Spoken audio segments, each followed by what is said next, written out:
Hey, my name is Martin Holloway. I'm 50 years old and I fix clocks for a living in a narrow shop on Bell Street, in a town called Ashby, where I've spent most of my life with my head bent over other people's broken things. For almost a year, a woman named Faye found a reason to walk into my shop nearly every week. A watch that ran slow, a mantel clock that chimed a beat late, a pocket watch with a sticky crown. I fixed every one of them. And it took me 11 months to work up the courage to ask her the question I'd been too afraid to ask, and one more terrifying second to finally hear her answer it. But I'm getting ahead of myself. Let me tell you how a worn-down clockmaker stopped believing anyone would ever come to see him, and how a woman taught him otherwise, one broken clock at a time. I learned my trade from a man named Otto Adler. Old Mr. Adler had the shop before me. I came to him at 17, a quiet kid with no plans and steady hands, and he took me on as an apprentice, and over the years became the closest thing to a father I ever had. He was a small, precise man with a loop permanently screwed into one eye and an opinion about everything. He taught me movements and escapements and mainsprings. He taught me patience, that you cannot rush a thing built to measure time, that the work will give up its secrets only to a man willing to sit still long enough. And one slow afternoon, near the end of his life, he taught me the thing I built my whole quiet life around. A clock had come in, a beautiful old regulator, dead silent. The family thought it was ruined. But there was nothing wrong with it. The movement was perfect. It had simply stopped, because no one had wound it in years. Adler held it in his bark-knuckled hands, and he got a look on his face I'd never seen, and he said, "You know the saddest thing in this shop, Martin? It isn't a broken clock. A broken clock I can fix. The saddest thing is a good clock somebody stopped winding. Nothing wrong with it at all. It just sat on a shelf while a person decided they were done keeping time, and the silence got comfortable. And one day they forgot it could ever tick again. He wound it, slow, and it came alive in his hands. Don't ever let that be you, son. Don't be a good clock somebody stopped winding." I nodded like I understood. I didn't, not for 30 more years. Adler passed and left me the shop, and somewhere in there I did exactly the thing he warned me against. I married a woman named Susan. We were together 11 years, and I was, I'll admit it now, a man who was easier to live alongside than to live with. I gave my best hours to the workbench. I was quiet when I should have spoken and absent when I should have been present. And one ordinary evening Susan sat me down and said, "Martin, living with you is like living alone. I've decided I'd rather just be alone and not have to feel sad about the empty chair across from me." She wasn't even angry. That was the worst part. She'd simply run down, like a clock nobody wound, and I'd been the one who stopped winding it. She left, and after that I made a quiet peace with a quiet truth, that I was the man people brought their broken things to, not the man anyone came to see. I was good with my hands and bad with my heart, and at 50 I'd stopped expecting that to change. I opened the shop at 9. I bent my head over other people's clocks, and I went home to a silent house, and the silence had gotten comfortable, exactly the way Adler said it would. Then, on a rainy Tuesday in October, Faye Sutton walked in with a wristwatch. She was about my age, 46. I'd learn later, with silver coming into dark hair she didn't bother to hide, and a way of looking around the shop like it was a place worth being slow in. She set a man's vintage wristwatch on the counter, the kind a collector buys, far too large for her wrist. "It's running slow," she said.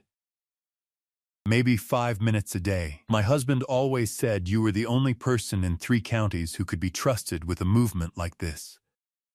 "Your husband has good sense," I said, picking up my loop. "Tell him I said so."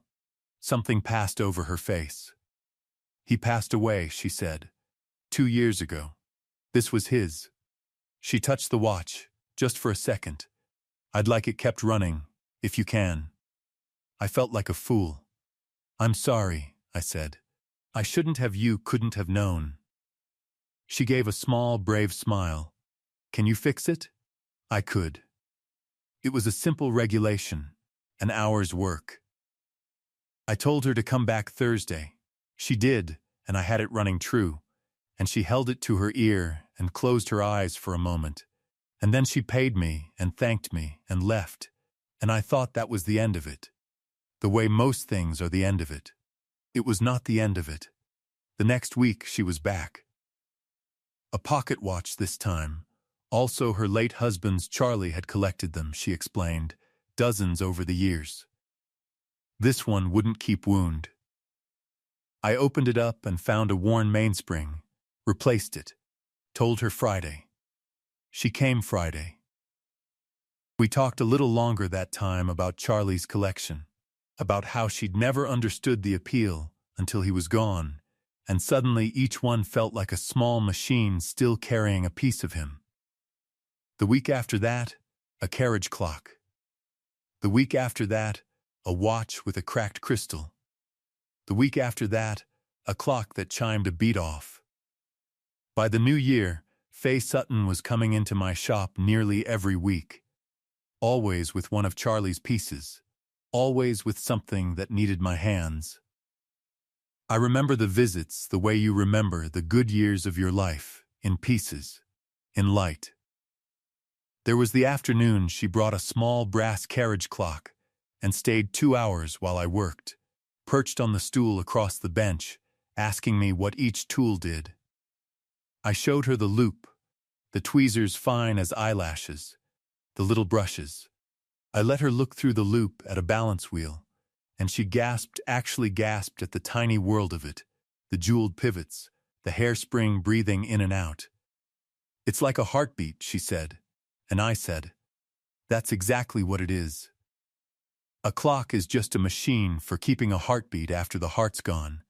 And she got quiet, and I cursed myself. But she reached over and touched my wrist and said, no, that's the kindest way anyone's described what I've been carrying around in my purse all year. There was the snowy day she came in with a clock that didn't need fixing and a thermos of coffee that did the real work. We drank it at the bench while the snow came down on Bell Street, and the shop ticked all around us. 40 clocks slightly out of step, and she said it sounded like rain, and I said Adler used to call it the only company that never argues. And she laughed and said, then you've had better company than most marriages. There was the evening she lingered past closing, and I walked her to her car, and we stood in the cold a while, not wanting to be the one to end it. And she said, you know, Martin, you're the only person I talk to most weeks. And I said, that can't be true. A woman like you. And she gave me a look I was too much of a coward to read and said, you'd be surprised what's true.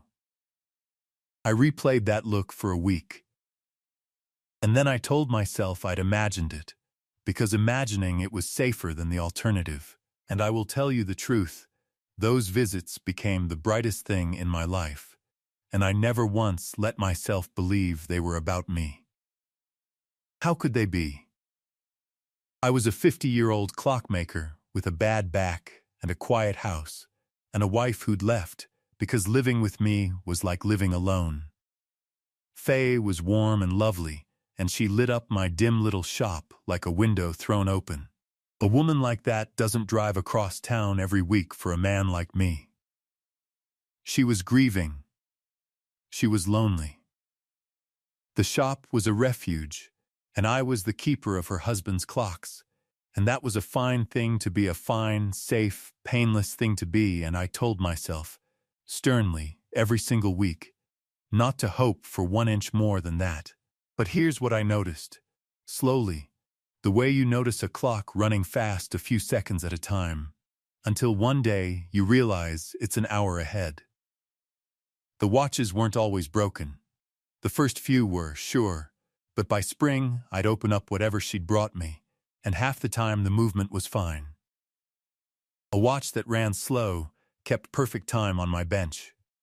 A clock that chimed wrong chimed true. I'd test them and find nothing, and I'd think I was losing my touch. Until the day a perfectly healthy pocket watch sat ticking flawlessly in front of me, and I finally understood, with a jolt that nearly knocked me off my stool, that there had never been anything wrong with it at all. I didn't let myself believe what that meant. I couldn't. The hope was too big, and I was too old and too sure of what I was. So I did the coward's thing. I'd find some tiny adjustment to make, some excuse to justify the visit, and I'd tell her it was fixed, and she'd thank me, and come back the next week with another one, and we'd circle each other like that two careful people, both pretending it was about the clocks. There was one evening we came close. She'd brought a wall clock that I knew within a minute was perfectly sound, and instead of inventing a repair, I just set down my tools and looked at her. And she looked back, and the shop got very quiet, all those movements ticking and neither of us saying the thing. The light was low. Her hand was resting on the counter near mine, close enough that I could have moved an inch and covered it. "Martin," she said softly, "can I ask you something?"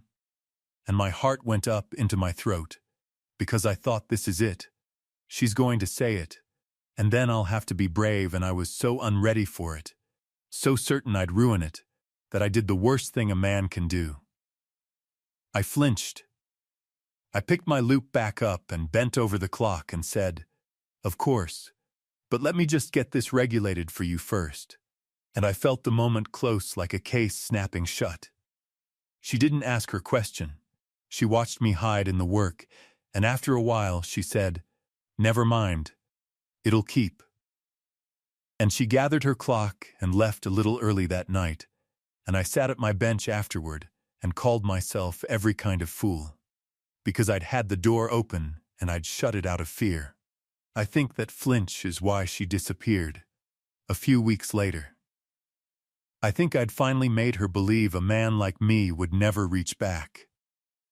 I've never forgiven myself the cowardice of it, but I've thanked God every day since that she gave me one more chance to undo it. We talked more and more. I learned that Charlie had been a kind man and a good husband, and that she'd nursed him through a long illness and missed him still. But in the way you miss someone you've made your peace with, not the way that drowns you. I learned she'd moved to a smaller house, that her children were grown and far away, that the weeks could get very quiet.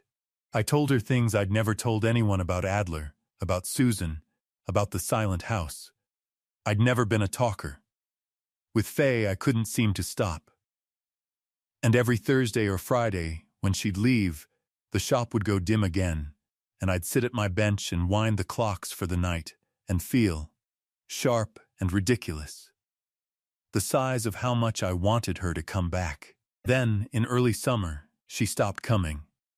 3 weeks went by. No watch, no clock, no Faye.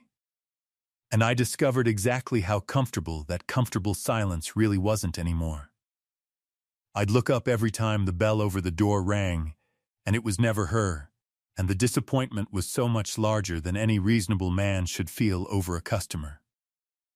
I told myself she'd simply run out of clocks. Charlie's collection was finite. Of course it would end. Of course she'd had no real reason to keep coming, and now the reasons were gone, and so was she. And that was the natural end of a thing I'd never had any business hoping for. I was wretched. I'd become, somewhere in those months, a clock that had started ticking again, and I'd gotten used to it, and now it was being taken away. I did things I'm not proud of in those 3 weeks.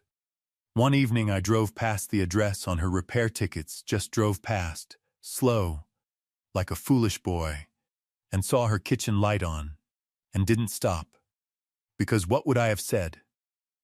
"I've fixed all your husband's clocks, and now I've got no reason to see you, and it's hollowed me out?"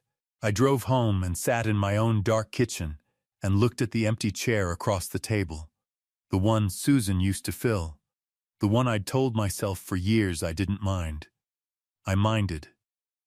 I'd been telling myself I didn't mind for a decade, and it turned out I just stopped letting myself feel it. I took out the regulator clock, Adler's old regulator, the silent one he'd wound back to life that afternoon 30 years ago. I'd kept it. I wound it, and it ticked. And I sat there in the dark listening to it and thinking about a small, precise man with a loop in his eye telling me, "Don't be a good clock, somebody stopped winding, son." And I thought, I am. I'm exactly that. And the one person in 30 years who reached for the key just ran out of reasons to keep turning it. I decided, sitting there, that if she ever walked through my door again, I would not be a coward. I made myself a promise on Adler's ticking clock. I didn't believe she'd come back.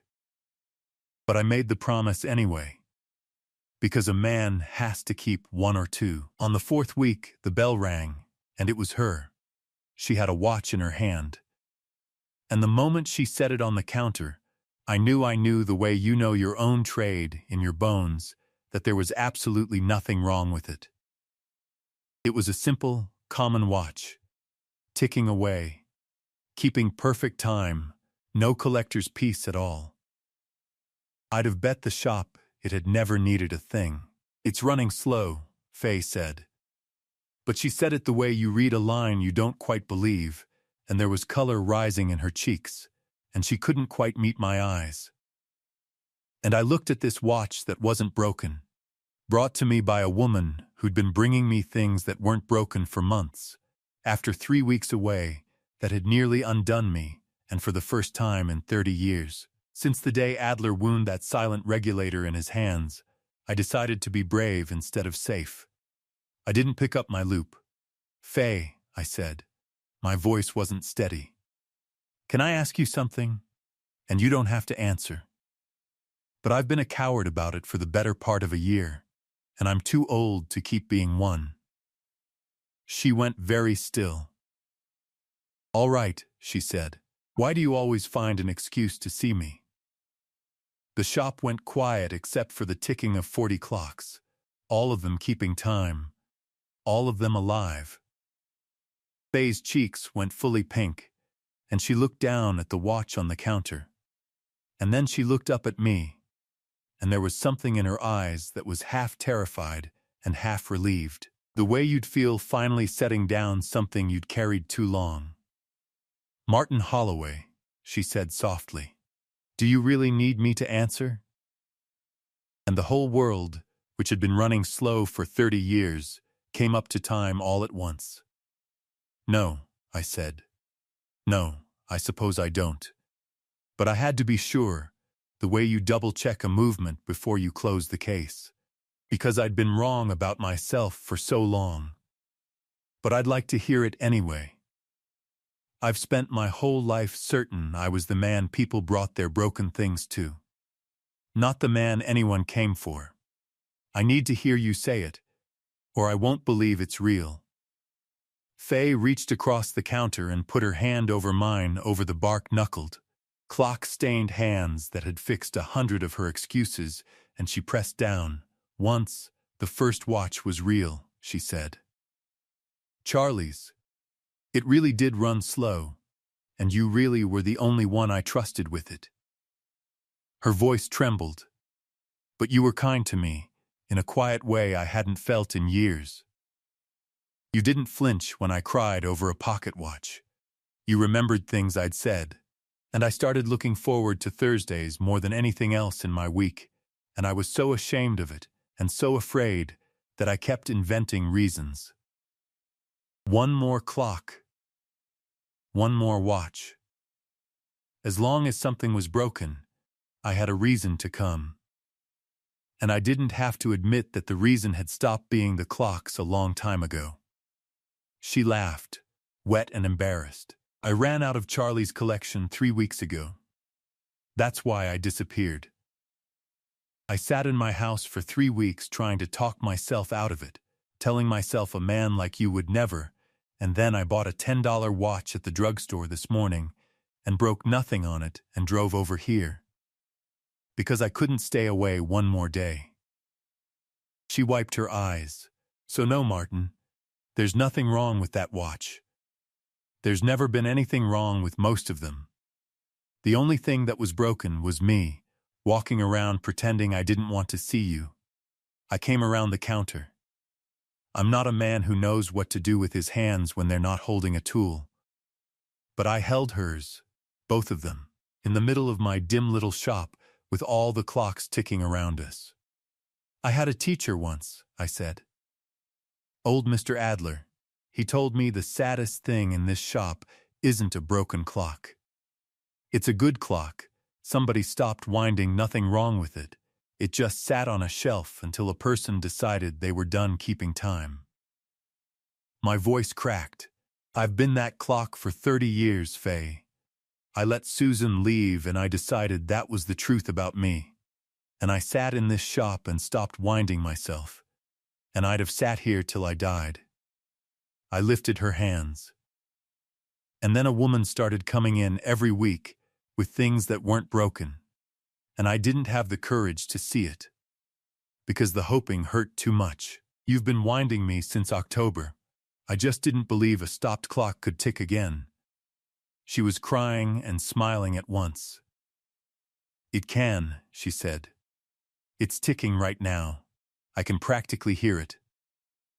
That's just the shop, I said. It's not just the shop, said Faye. And she kissed me, and she was right.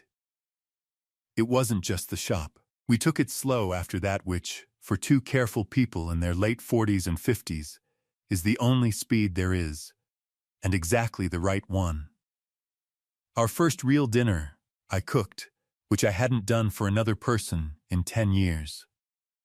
I burned the first attempt at the chicken and had to start over, and Faye sat in my kitchen, and laughed at me. And the sound of laughter in that room undid something in my chest that had been knotted shut since Susan left.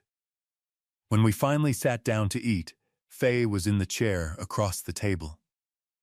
The empty chair. The one I'd told myself for a decade I didn't mind. You keep looking at that chair, she said gently. It's been empty a long time, I said. I'm just getting used to it not being. She reached across and took my hand over the table. Then we'll keep it full, she said.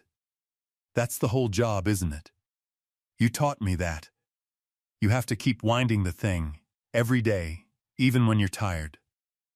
I closed the shop early on Thursdays, and we'd have dinner, real dinners, with 2 full chairs and no empty one.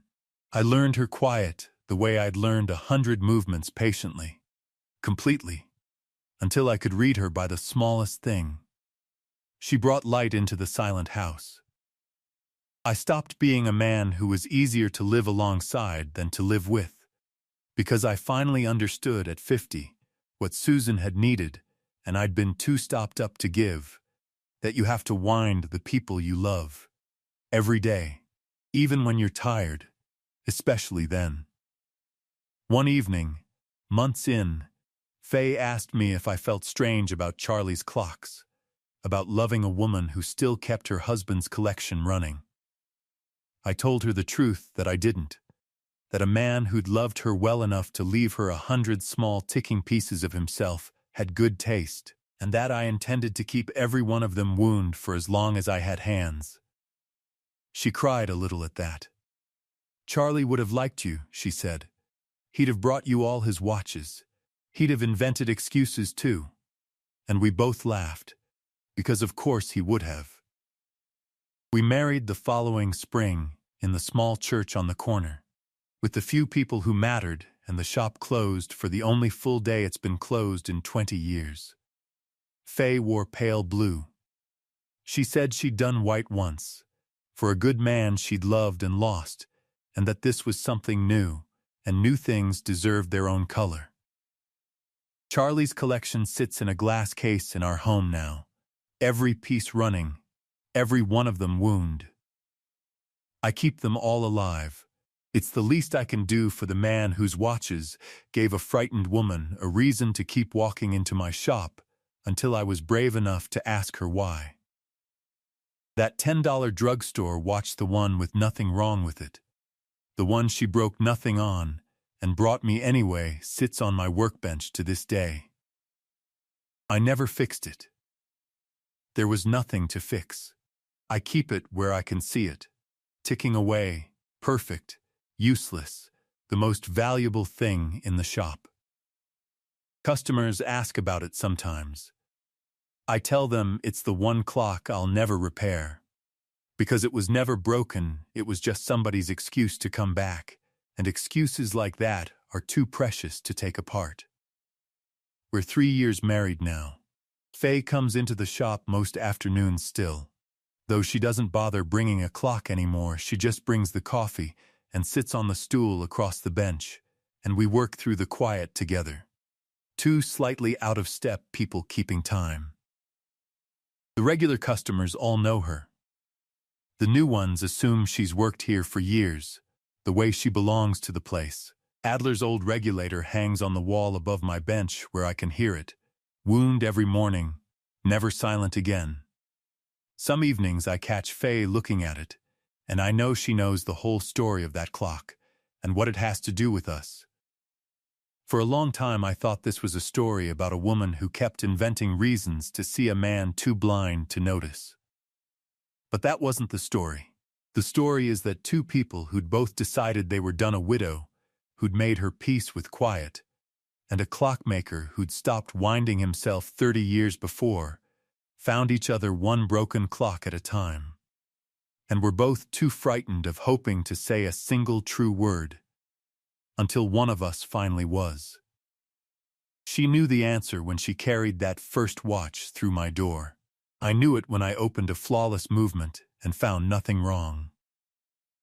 We both kept pretending, because the pretending was safe, and the truth was enormous. Old Mr. Adler was right about almost everything.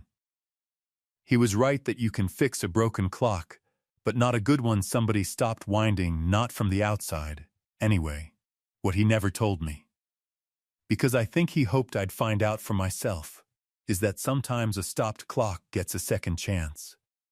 Sometimes someone walks into your shop on a rainy Tuesday, sees the silence you've made your peace with, and decides week after week, excuse after excuse, with more patience than you ever deserved to wind you back to life. I asked her why she always found an excuse to see me. The truth is, I'd known the answer for months. I was just a good clock that had forgotten it could tick, and far too afraid to believe that someone had finally come to wind me.